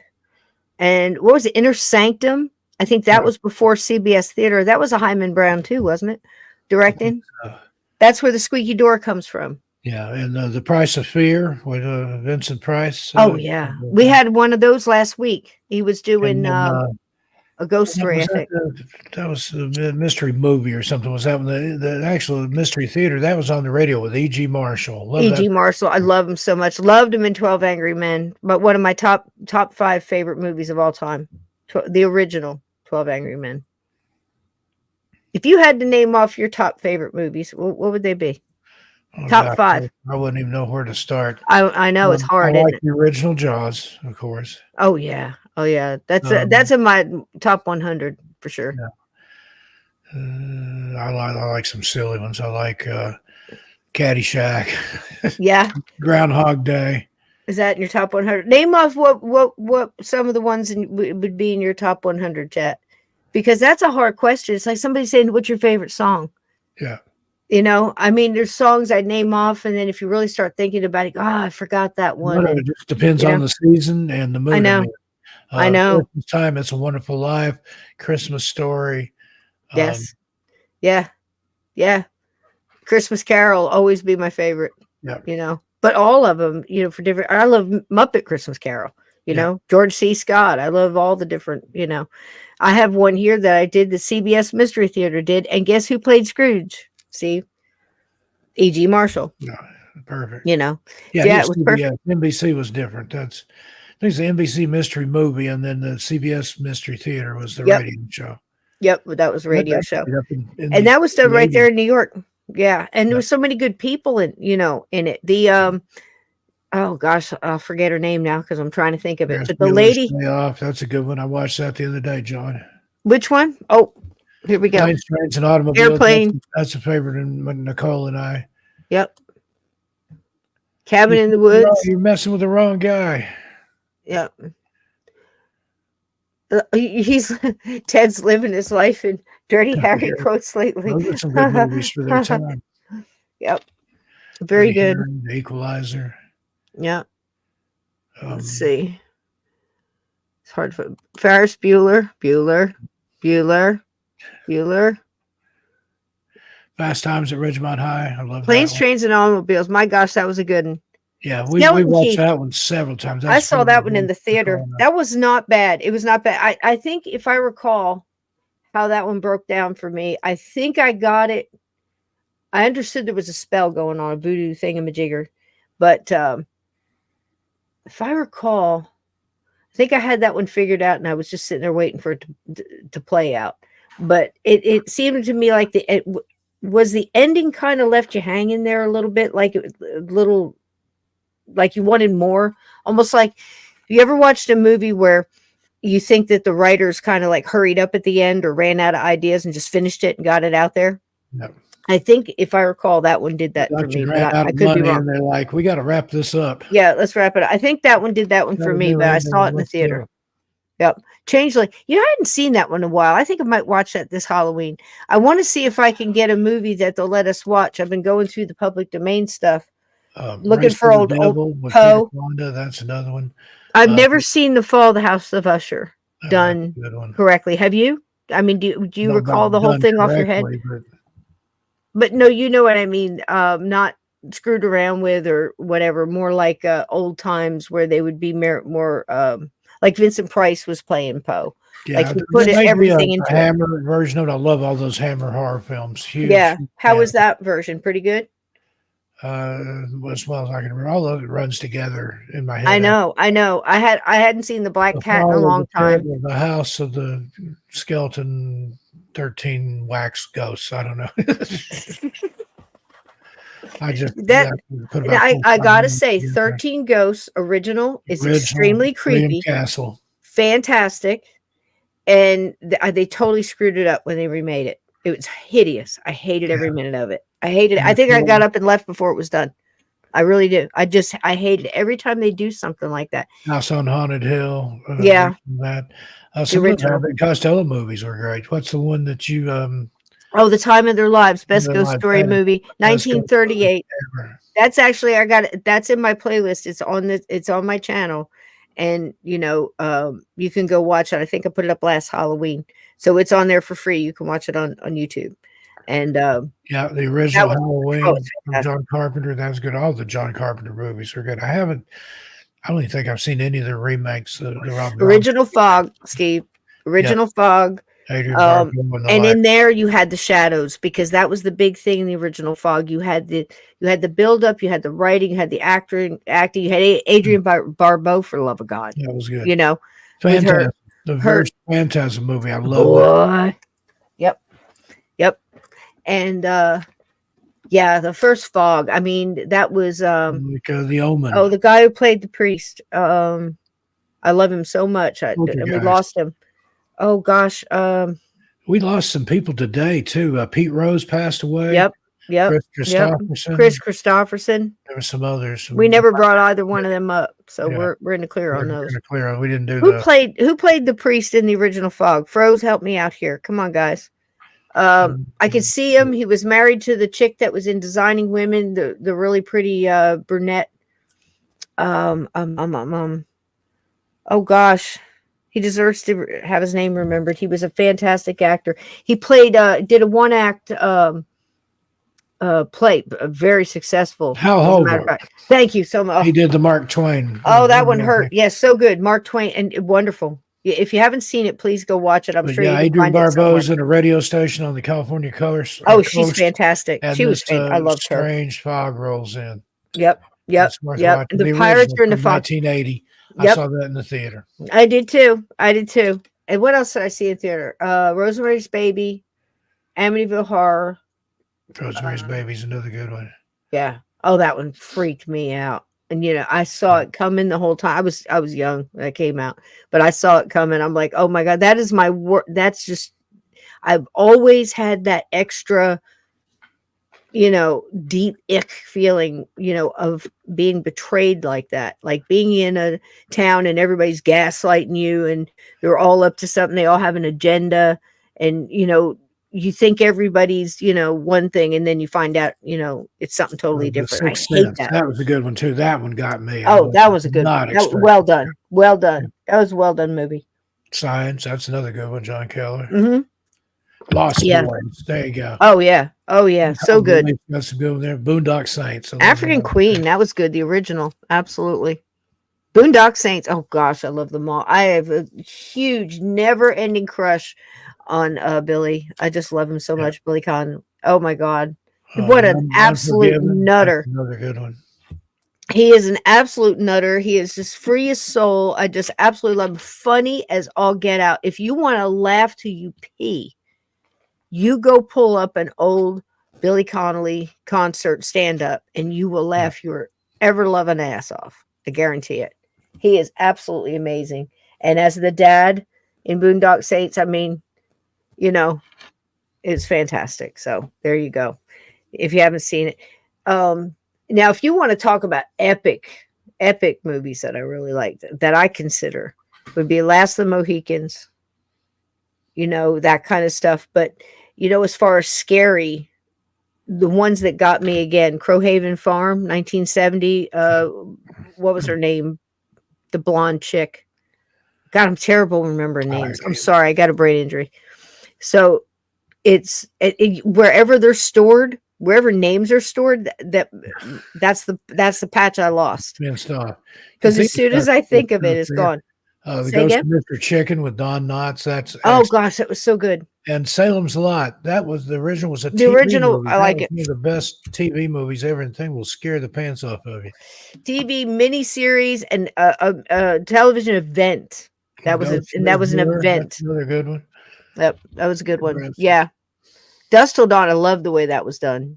And if I'm not mistaken, the prop guy in Dusk Till Dawn did a lot of Quentin Tarantino and stuff like that. He was the prop guy, so you saw that wild stuff like the derringer and the belt buckle and that kind of thing.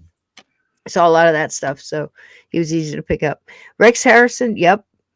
Ghost of Mrs. Muir. Oh gosh, the original, yeah, that was fantastic. I did a going back to the radio shows. I did on this channel on the playlist under radio shows and mystery, radio plays and mysteries or something like that. I think the playlist is called. There's so many videos in that playlist, but it's all this type, old radio show, Lux Theater, Sears, suspense, all that kind of thing. But I do visuals to it. So I did the Lux Theater version of The Ghost of Mrs. Muir. And listen, what they used to do is like the movie was coming out. So like when The Wizard of Oz came out, I think, gosh, what year was that? I don't even remember anywhere. It's the 50s, wasn't it? 38, 39, The Wizard of Oz. The original. Yeah. Okay. I thought it might have been that early. So the weekend that came out, I can't remember what it was, whether it was Thanksgiving, I believe. It was either Thanksgiving or Christmas or somewhere around right in there. This thing was coming out. They made that half of that cast show up and do this live show. And there's little Dorothy, what's her name? Judy Garland. And you can tell she's trying to be brave. She's a young mother at this point. She's playing this. And that's what they would do. In the Lux Theater, their gig was, if there was a new movie coming out, they'd bring the stars on. They'd make a radio version of the movie and do the whole movie for you live. And it had to be grueling. And they acted so, they're doing their part, they're filling their contracts, so you'd get people like Henry Fonda and, Betty Davis, the young Betty Davis, and just all these different actors and stuff on those shows. So it's really a gold mine, to tell you the truth. It really is. So, well, that's it. We didn't, we kind of went off to the side, but again, like I said last night, when half our country, we've got 10 states in dire straits right now, literally. And our friends in Florida have checked in for the most part. Mr. Bowden's okay. Spoke with him, touched base with him today. My family, I'm sure, is okay. That side, they're on the east side. But a lot of people on the, we're not hearing and getting a lot of drone footage and things like that. You have to really kind of dig for it. So right now, that's, if you're an empath or a light worker or anything, with those abilities, you are going to feel the pull, right, Steve? Yep. You are going to feel the heaviness. So please do some self-care. Remember, you can't help other people until you help yourself and keep your immune built up. I want you to, don't forget, I want you to have bug out bags because, hey, listen, there's lots of weather. It's getting all funky right now and we can kind of feel what's coming. So what's it going to hurt if, you do something like that? You probably got enough in your cupboard to build a real nice one, with the stuff already. It's just basically getting it on one spot, and it buys you so much time, and you have a better chance of making rational decisions when you don't have to worry about the little things. Put your pet's papers in a Ziploc bag and stick them in there, along with their food and stuff. Why not? Because if you think about this, folks, your wallet, if you just lose your wallet, How long does it take to get a driver's license again, your car insurance card, your registration, your social security card, the credit cards, whatever, your bank card, stop and all that? And that's just in a normal person's pocket. Some people have so much shit you can't even sort it. And if you lose that, how much time off from work to get it all done? How much money? So an ounce of prevention. It's the little things that we can do. And the reason I tell you stuff like this is so many people get caught up because you are empaths and light workers and you feel this heavy kind of thing. The way to repel that is to make sure that you're calm and you're core and you're safe. And then you've got yourself taken care of, and light workers want to help others. That's how we keep our lights on. And then you'll be able to help others in a more composed manner, because if you're composed, they'll be composed. And that's how we're going to get through this, helping each other. We're going to do it, but don't forget about taking care of yourself. Ground, hug a tree, grab some grass, touch grass, do all that kind of thing. Listen to music, dance, sing, laugh, and look at beautiful miracles like Holden Stockton and, new families, listen, it's good, bad. It keeps going like this all the time, folks. We know that. And it's our job to lift people up when the darkness tries to take over. We got this. And I love each and every one of you. What do you got going on this week, Steve? I got some seasonal stuff coming up on Tales Untold, so watch for it. More stuff as always on Missing Person Mysteries. And be sure and check out my radio show. Airs live on Sunday nights from 9 to 11 on Clyde Lewis's Ground Zero Radio Network. And then it goes out to the podcatchers after that. Also, got tons and tons and tons of audio on Spreaker, Spotify, Apple Podcasts. Search for Steve Stockton and Missing Persons Mysteries. And Kathita's dropping some links there. Thank you, Ghost Lore. There you go. Thank you. Thanks, Kat. And I'm glad everybody was here. Please check in. I'm going to make sure Scott's okay. If anybody's heard from him in the past couple of days. Haven't heard from him or seen him around, so I hope he's all right. I've got his email. I'll send him an email. Check on him. Check on everybody. Reach out. Check on the people. Don't just wonder. Send something out there. Keep in mind, people don't have cell service. There are people out there doing wellness checks. Okay. So if you do have somebody and you really, there's so many. So there are in each state, in each county, down to the town in some cases, there are plenty of people out there with ham radios, like I said, sat phones and other things. You just have to be calm. Don't overload the sheriff's office and everything else. These guys have been up for 72 hours straight trying to get some sleep up and doing it again. It's one of those things. So go to the people that are sitting at home and using their talents to relay messages and get boots on the ground, because that's what the storm chasers and people like that are doing now. They're going out and checking, knocking on the door. Hey, grandma, grandpa, you need to let your family know you're okay, or vice versa, back and forth. And that's when things really hit home, how we're going to help each other through that. And they say, yeah, we're okay. We could use, we didn't have enough water. Again, I reiterate, I'm shocked at how little people were prepared and how little it takes to do a little bit for everybody in your family, every heartbeat in your house. That includes if you've got birds, pets, whatever. Do not leave your animals behind. When you leave your house under a condition like this, you always think, I'm not coming back, or I won't be able to come back. I have been in that situation so many times in my life where even though everything was pretty good, I couldn't get through to my house because it was blocked off during an emergency, during tornadoes and things being hit. So if there was animals in there, you can't get to them. So don't assume. Take them with. They're counting on you. With that being said, I love you, Steve. I love the whole fam. Give hugs and kisses to the baby and your wife for me. Mm-hmm. And everybody take care. I am going to try to get some stuff out this week. Tonight was kind of, grab baggish. And the reason is I've been all day trying to relay messages.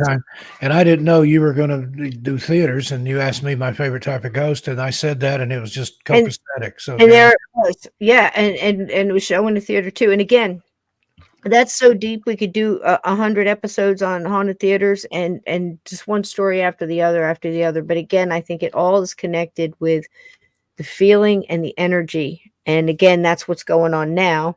And no matter how bad it gets, remember, one little spark of light can put a whole lot of darkness out of business. So remember that, because it can get overwhelming with all this is going on. So check in, check on, and I was going to say don't check out. Let's roll with that. That sounds good enough. And let's dance on out of here. Listen, it's Halloween. The leaves are turning. We're doing Cabin 22 coming up soon. I'm looking forward to it. We've got some other stuff coming up Halloween, but now a lot of things have shifted. Guests aren't available, no electric and things like that. So it'll just take a while to come out of this. We'll figure it out. And because we're going to have Halloween, I think this Halloween's going to be lit. I don't know about you. I love you, baby. Hugs and kisses to the family. Good night, everybody. Don't forget tomorrow night, Lee G, First Floor Audio, Night Rider. Be there. There you go. Good night, everybody. Take care of yourselves. Heads up. Heads on a swivel. Watch your six. And dance. Let's get a little Halloween up in here. Good night, everybody. Good night.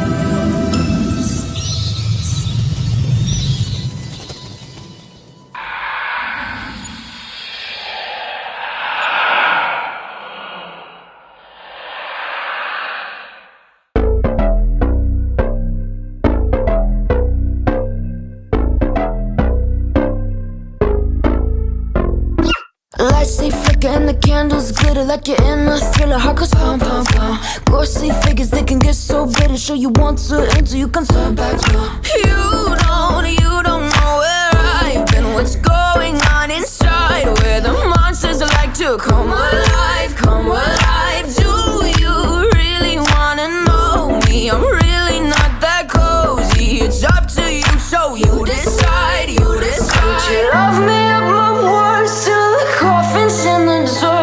Try to break me like a curse, you know that will never work. I'm a little bit absurd. I like dancing on the verge. Anyone can love a pretty little mansion, but could you love a haunted, haunted house? Or could you love me now? A haunted, haunted, I'm a haunted house. A haunted, haunted house.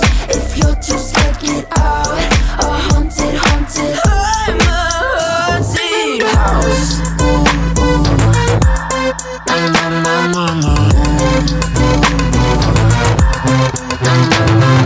Broken windows and a warning scribbled on my wall saying that you better turn around. Wouldn't be the first to try to burn me down. Your move, you do. Would you love me at my worst till the coffin's in the dirt? Try to break me like a curse, you know that will never work. I'm a little bit absurd. I like dancing on the verge. Anyone can love a pretty little mansion, but could you love a haunted, haunted house? Or could you love me now? A haunted, haunted, I'm a haunted house. A haunted, haunted house. If you're too scared, get out. A haunted, haunted, I'm a haunted house. Na na na na na. Na na na. So you.